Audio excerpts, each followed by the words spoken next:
He stands at the front porch every evening at exactly 6:17 p.m., wiping sawdust from his hands onto his faded blue jeans, staring down the empty road like it owes him something. And every evening, the chair beside the door remains empty. Before we begin, if stories about fathers, second chances, and the quiet strength of ordinary men move you even a little, make sure you like this video and subscribe to the channel. Because some stories don't just entertain us, they remind us who we are.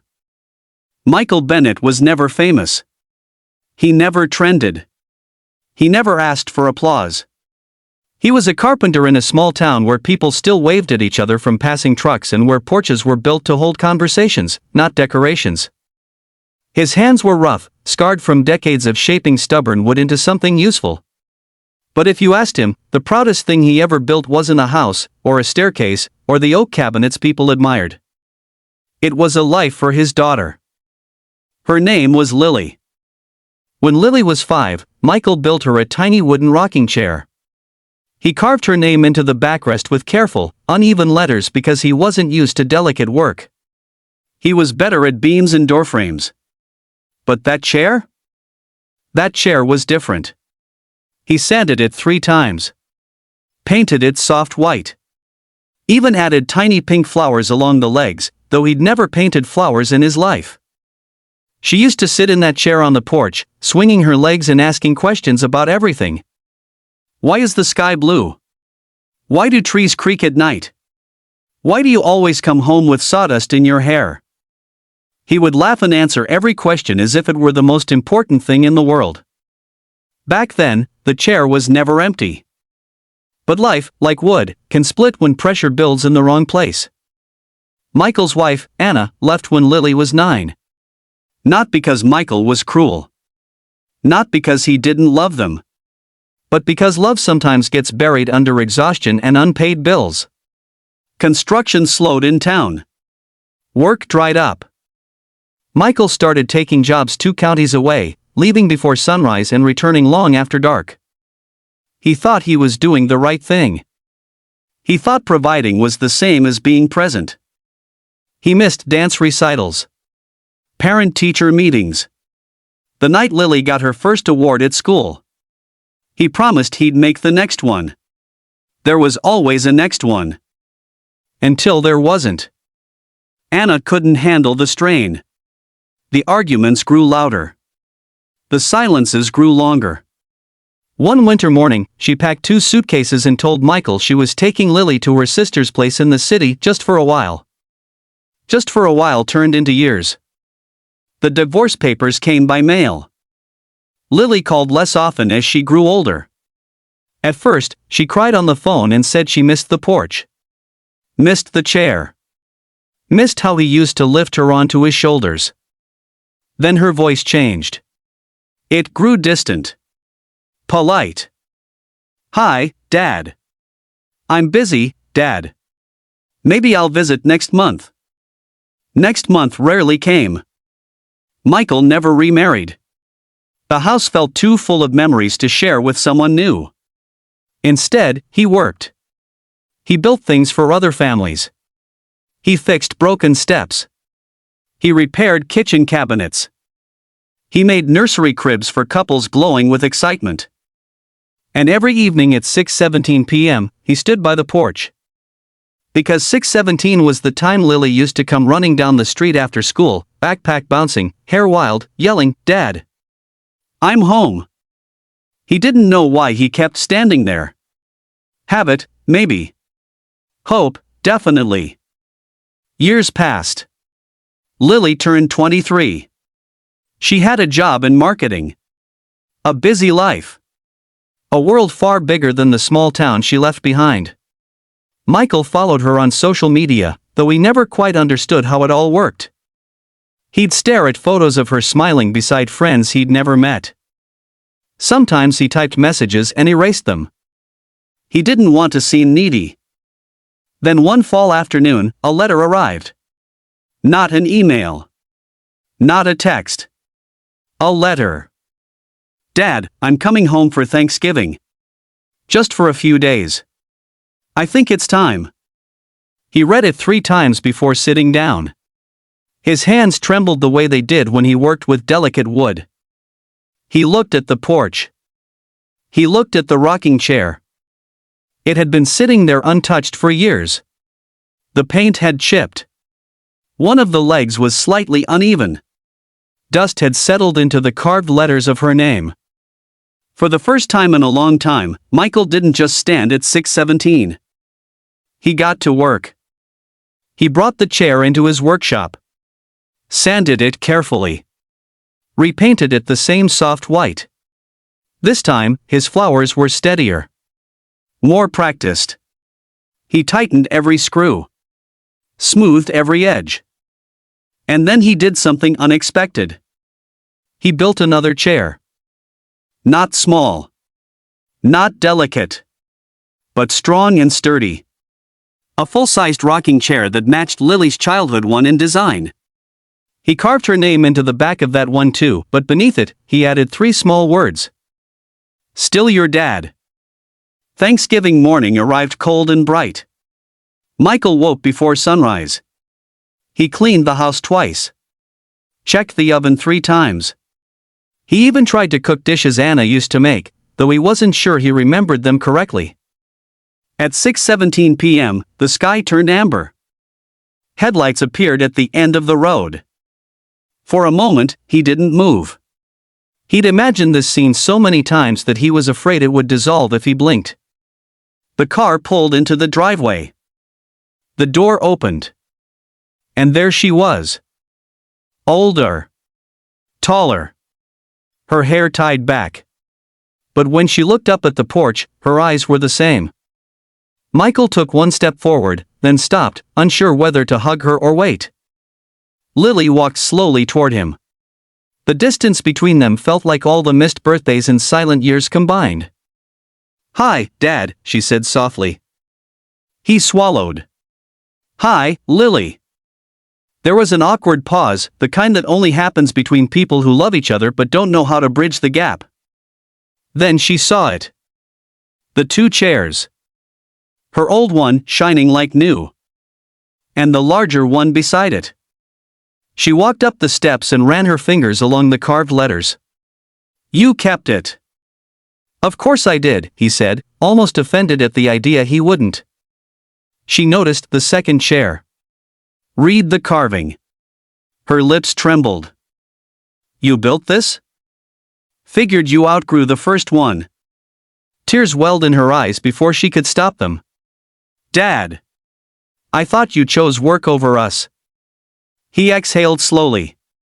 I chose work because I thought it was how I kept us together. I didn't realize I was pushing you away.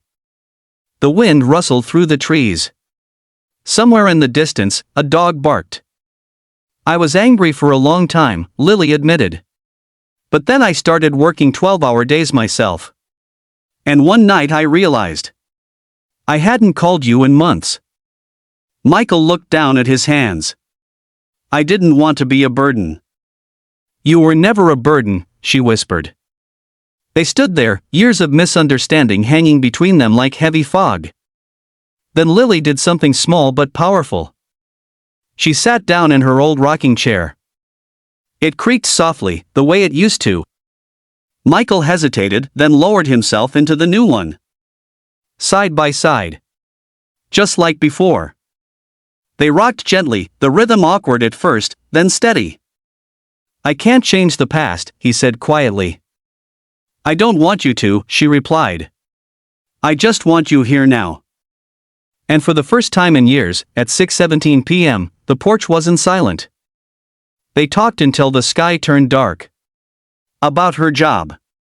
About the city. About the nights he'd stayed up wondering if she was safe. About the recitals he missed and the regret that followed him like a shadow. There were apologies. There was laughter. There were tears neither of them tried to hide. When Thanksgiving ended, Lily didn't rush to leave.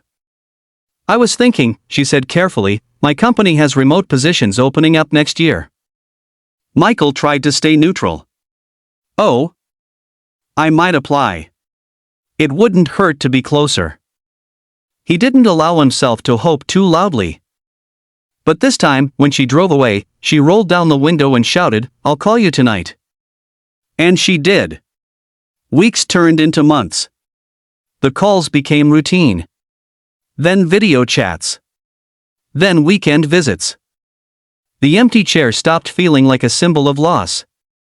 It became a reminder that waiting isn't weakness. It's love with patience.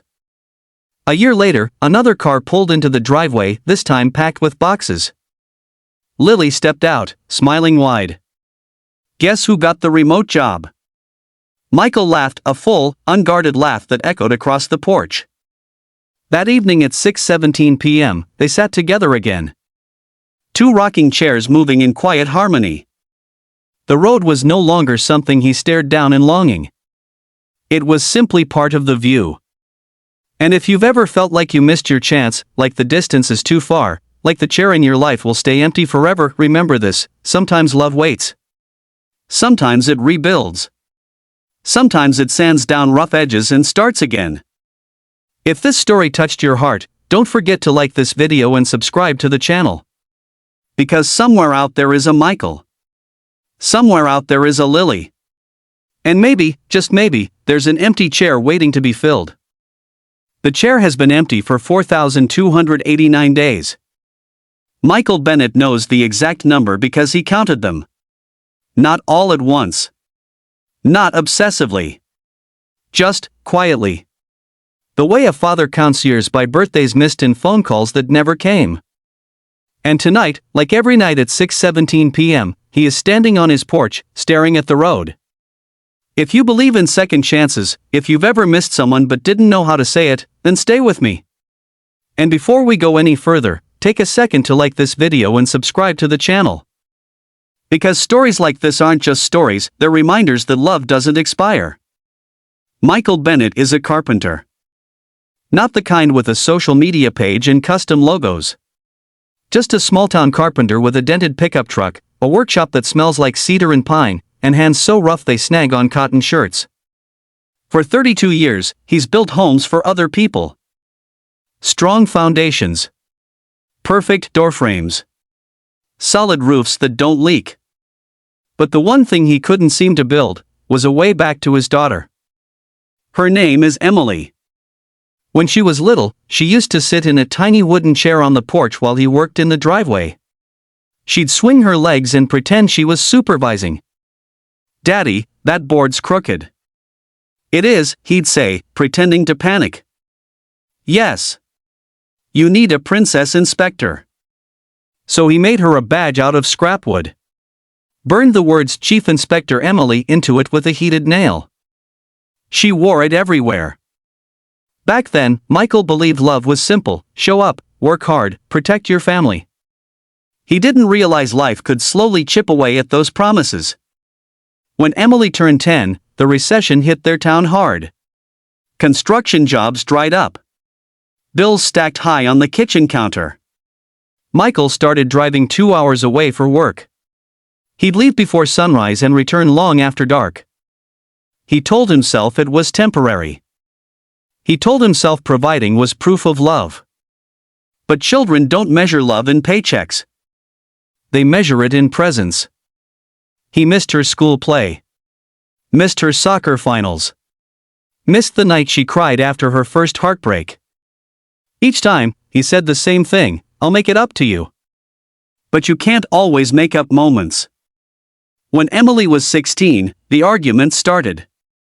"You're never here," she shouted one night. "I'm doing this for you," he fired back. "I didn't ask you to." That sentence stayed with him longer than any splinter he'd ever pulled from his skin. After high school, Emily left for college in another state.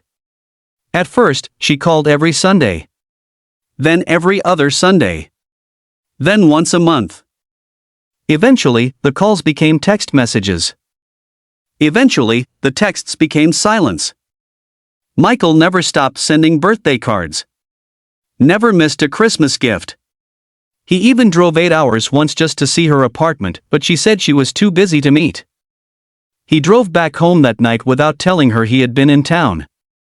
Pride is a strange thing. It keeps you from begging, even when your heart wants to. So he built things instead. He built a nursery crib for the Johnsons down the street. He built kitchen cabinets for a young couple expecting twins. He built a swing set for a father who reminded him painfully of himself. And one autumn afternoon, while cleaning out his workshop, he found something buried under old blueprints. Emily's tiny wooden chair. The paint was chipped. One leg was cracked. The carved words Chief Inspector Emily were faded but still visible. He sat down on the workshop floor and held it like it was fragile glass. That night, for the first time in years, he didn't stand on the porch at 6:17. He stayed inside. And he rebuilt the chair. He sanded it carefully, as if sanding down regret. He repaired the cracked leg. Repainted it the same pale yellow she once chose herself. But he didn't stop there. He built a second chair. Larger. Stronger. Adult-sized. On the backrest, he carved. For Emily. Always your dad. He placed both chairs on the porch. Side by side. Then he waited. Weeks passed. Nothing. Winter came. Still nothing. And then one snowy afternoon, his phone rang. He almost didn't recognize the number. Hello? There was a pause. Dad? Her voice was older now. Quieter. But it was her. He gripped the phone like it might disappear. Emily. Another pause. I'm coming home for a few days. If that's okay. If that's okay. He swallowed hard. It's more than okay. The day she arrived, he pretended not to be nervous. Pretended he hadn't cleaned the house twice. Pretended he hadn't checked the porch chairs 10 times to make sure they were perfect. At 6:17 p.m., headlights appeared at the end of the road. His chest tightened. The car door opened. And there she was. 26 years old. Hair shorter. Eyes tired. But still his little girl. They stood facing each other for a long moment. Then she stepped forward and hugged him. Not politely. Not briefly. Tightly. I'm sorry, she whispered into his jacket. For what? He asked, voice breaking. For thinking you didn't care. He closed his eyes. I'm sorry for not knowing how to show it. She pulled back and noticed the porch. The 2 chairs. She walked up the steps slowly, like someone stepping into memory. You kept it. Of course, he said softly. She ran her fingers over the carving on the new chair. You made this for me? Figured you might need something sturdier now.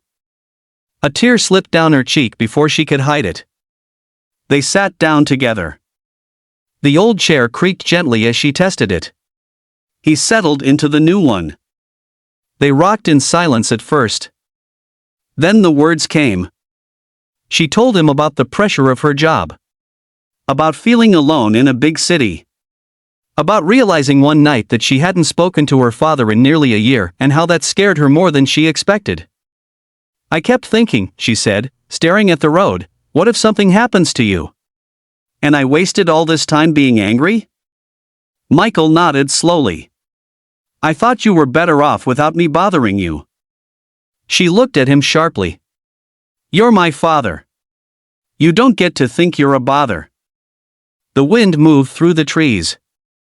And for the first time in over a decade, 6:17 felt full instead of empty. That weekend stretched into 4 days. 4 days of shared meals. Old photo albums. Stories retold with laughter instead of pain. On the last night, she surprised him. My company's opening a regional office, she said casually. Oh yeah? It's 30 minutes from here. He didn't let himself react too quickly. I applied. His breath caught. I don't know if I'll get it, she continued, but I think I want to come home. Home. A word he had stopped expecting. 2 months later, she called again. I got it. The day she moved back, Michael didn't stand alone at 617. They carried boxes together. Argued playfully about where to put furniture. Laughed about how small the town suddenly felt. And that evening, as the sun dipped low, they sat on the porch. 2 chairs rocking in steady rhythm. The empty space between them was gone. If you're watching this and there's someone you haven't called, someone you think it's too late to reach, don't wait for 4,289 days to pass. Pick up the phone. Send the message. Build the chair. Because love doesn't need perfection. It just needs presence. If this story touched your heart, take a moment to like this video and subscribe to the channel. You never know who might need a reminder that it's not too late to come home. At exactly 6:17 every evening, Michael Bennett sets 2 plates on the kitchen table. One for himself. One for the son who hasn't come home in 8 years. And before you think you know where this story is going, stay with me. Because sometimes the strongest men are the ones who keep showing up even when no one else does. If stories about fathers, forgiveness, and second chances mean something to you, take a moment to like this video and subscribe to the channel. You never know who might need this reminder today. Michael Bennett is a carpenter. 54 years old. Broad shoulders. Calloused hands. The kind of man who measures twice and cuts once. The kind who fixes squeaky doors without being asked. He lives in the same small house he built 25 years ago when his wife was pregnant and the future felt wide open. Back then, the house was loud. His son, Daniel, used to race toy trucks across the wooden floors Michael had installed himself. The scratches are still there. Michael never sanded them out. Battle scars, he used to say when his wife suggested fixing them. Daniel grew up in the workshop. At 7, he could name every tool hanging on the wall. At 10, he built a crooked birdhouse with his father's help. At 15, he stopped coming out to the workshop altogether. That was the year everything changed. Daniel didn't want sawdust in his lungs or splinters in his hands. He wanted the city. Music. Bright lights. Big dreams. He started talking about moving away the moment he turned 18. Michael didn't understand it. What's wrong with honest work? He asked one night at dinner. Nothing, Daniel replied, jaw tight. It's just not my work. It should have been a simple difference of opinion. But pride is stubborn, especially between fathers and sons. Arguments became routine. You think you're better than this town? Michael would snap. You think this town is enough? Daniel would fire back. The night Daniel left, the sky was heavy with summer heat. Suitcase in hand. Eyes burning with something that wasn't quite anger and wasn't quite fear. You'll see, Daniel said. I'm not meant to stay here. Michael wanted to say, I'm proud of you. I'm scared for you. I'll miss you. Instead, he said, don't expect me to bail you out. Daniel nodded once. And then he was gone. At first, there were phone calls. Quick updates. Small victories. I got a gig at a club. I'm sharing an apartment. It's tough, but I'm managing. Then the calls got shorter. Then they got rarer. Then they stopped. Michael told himself this was what independence looked like. He told himself sons needed distance. But every evening at 6:17, the time Daniel used to burst through the door after school, Michael set 2 plates on the table. His wife passed away 3 years after Daniel left. A sudden illness. Fast. Cruel. Michael called Daniel that night. The number had changed. He left messages on social media. Sent emails. Nothing came back. At the funeral, there was an empty seat in the front row. Michael didn't cry in public. But that night, he sat at the kitchen table staring at the second plate and whispered, "You should have been here." Years passed. The workshop became his refuge. He built custom cabinets, restored antique furniture, crafted dining tables for families who still ate together. And one winter afternoon, a young couple came in asking for something unusual. "We're opening a small music cafe," the woman explained. "We want a handcrafted stage. Something warm. Something that feels like home. Music cafe." The words hit him harder than expected. He almost said no. Instead, he asked, "What kind of music?" "Mostly acoustic. Local artists. Dreamers," the man said with a grin. Michael took the job. For weeks, he worked on that stage like it was personal. Solid oak. Smooth finish. Hidden reinforcements beneath the surface. Strong enough to hold weight. Gentle enough to carry sound. On opening night, the couple insisted he attend. "I'm not much for crowds," he muttered. "Please," the woman said. "You built the heart of this place." He stood in the back, arms crossed, uncomfortable in the noise and lights. Then the announcer stepped up. "Our next performer traveled a long way to be here tonight. He's chasing a dream and we're proud to give him this stage." A young man walked out with a guitar slung over his shoulder. Older. Thinner. Hair longer. But unmistakable. Daniel. Michael's breath left his body. Daniel adjusted the microphone. Cleared his throat. "My name's Daniel Bennett," he said into the mic, "and this song is for my dad, if he's still listening." The room blurred. The first chord rang out, soft, steady, uncertain. And then Daniel sang. Not about fame. Not about the city. About a small house. A workshop filled with sawdust. A father who built everything with his hands but didn't know how to say "I love you" out loud. Michael didn't realize he was crying until someone beside him handed him a napkin. On stage, Daniel's voice cracked.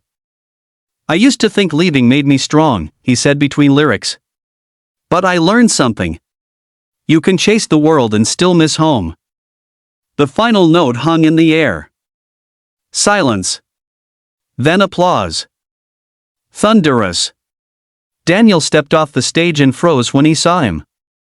For a moment, neither moved. 8 years of silence standing between them. Michael took one step forward. Then another. "You built a good stage," Daniel said quietly, voice shaking. Michael nodded. "You wrote a good song." That was all it took. They embraced, not the quick, awkward hug of strangers, but the tight, desperate grip of two men who had wasted enough time. "I didn't come home when Mom," Daniel started, guilt flooding his face. "I know," Michael interrupted gently. "I was angry. I was ashamed," Daniel admitted. "I hadn't made it. I didn't want you to see me fail." Michael pulled back just enough to look him in the eyes. "Son, failing isn't leaving. Staying gone is." Daniel swallowed hard. "I thought you didn't believe in me." Michael's voice broke. "I didn't know how to say that I did." That night, they drove home together. At 6:17 p.m., they walked into the kitchen. Michael hesitated. Then he set 2 plates on the table. Daniel stared at them. "You still do this?" he asked softly. "Every day," Michael replied. Daniel sat down. For the first time in 8 years, the second plate wasn't empty. They talked late into the night. About pride. About fear. About the pressure fathers put on sons without meaning to. About the dreams sons chase without understanding what they're leaving behind. Daniel didn't move back immediately. But he visited. Often. He performed at the cafe on the stage his father built. And sometimes, on quiet evenings, he'd sit in the workshop, guitar resting against a stack of lumber, while Michael worked. No big speeches. No dramatic promises. Just presence. And that was enough. So if you're watching this and there's a plate on your table that's been empty too long, don't wait for the perfect words. Call them. Text them. Drive to them. Because love isn't about being right. It's about coming back. If this story touched your heart, don't forget to like this video and subscribe to the channel. Someone out there might need the courage to set one more plate tonight. At 6:17 p.m., Michael Bennett doesn't look at the road anymore. He looks at the clock. Because 6:17 was the minute the hospital called. And ever since that day, time hasn't moved the same. Before we begin, if you believe ordinary people carry extraordinary strength, if you believe love doesn't end when life does, then stay with me. And don't forget to like this video and subscribe to the channel, because stories like this remind us what really matters. Michael Bennett is a carpenter. 56 years old. Quiet. Solid. Reliable. He builds things meant to last. Decks that survive storms. Staircases that don't creak. Cribs strong enough to hold new life. But no one ever taught him how to survive losing a child. His daughter, Grace, was 19. Bright eyes. Quick laugh.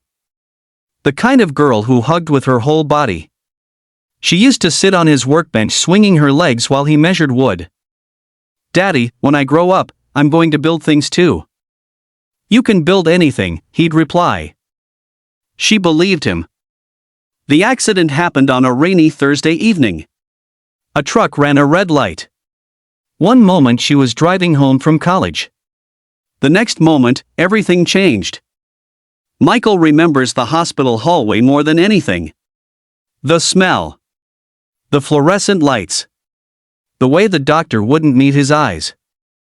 After that, time split into two parts. Before 6:17. After 6:17. The house became unbearably quiet. Her bedroom door stayed closed for months. Her shoes remained by the entryway. He couldn't move them. People brought casseroles. They said the right words. "She's in a better place. Time heals. You're strong." But strength feels different when you're the one carrying it. Michael stopped taking big projects. He worked alone in his workshop, building small things that required focus but not conversation. One evening, while cleaning out a drawer, he found something wrapped in tissue paper. It was a small wooden plaque Grace had made years ago. Crooked letters. Uneven carving. "Best dad ever." He sat down hard on the floor. For the first time since the funeral, he cried without trying to stop. The next morning, he did something unexpected. He opened his workshop to the public. Not for business. For free classes. He put up a small sign outside. Beginner woodworking. Saturdays. No experience needed. The first week, only one kid showed up. A shy 12-year-old boy named Noah whose mother had passed away the year before. Noah barely spoke. He just stood there staring at the tools like they were foreign objects. Michael handed him a piece of pine wood. "Ever built anything before?" he asked gently. Noah shook his head. "Good," Michael replied. "That means you see."